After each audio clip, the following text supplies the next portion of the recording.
So you would replace an incumbent. It would be Sherry Conley. What is your assessment of her time in office? I really don't know, to be honest with you, how I would assess her time in office. I think she served her purpose. She got in back in, I think, 16. Uh, I think she did a good job moving forward, but I think she reached a point in her life where she was ready to move on to something else. And so I don't have anything negative to say. Um, What are voters in House District 20 looking for in a candidate?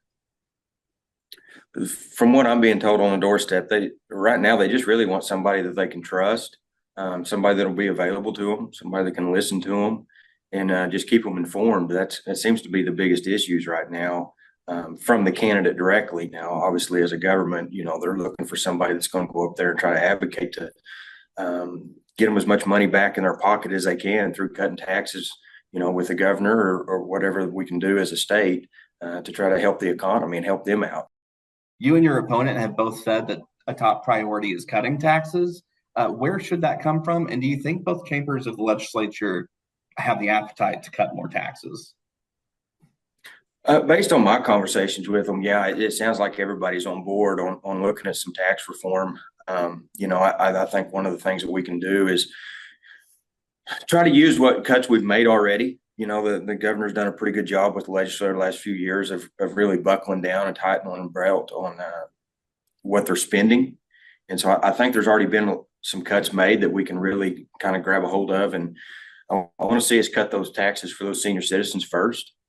That's kind of would be my focus. They're on a fixed income and we're probably struggling the most. And so if we can get them some relief first, that's where I'd like to focus. What should we do about education? And do you want more school choice or less? So I always support parents making the best decisions they can for their children, no matter what that is. Now, what I don't support is robbing from Peter to pay Paul, so to speak. I don't want to see somebody else cut and giving the money to somebody else. I think we can come up with creative ways of reducing our school spending and at the same time creating more opportunities for students and creating better success out of the classroom. Your opponent's calling for an investment in infrastructure. What is your assessment of roads, bridges, infrastructure in general in House District 20? So they've made a lot of progress, especially when you look at Highway 77 over at Noble. They're working on a pretty good interchange project here at I-35 and Highway 9 just south of Norman. They're working on a pretty good project over around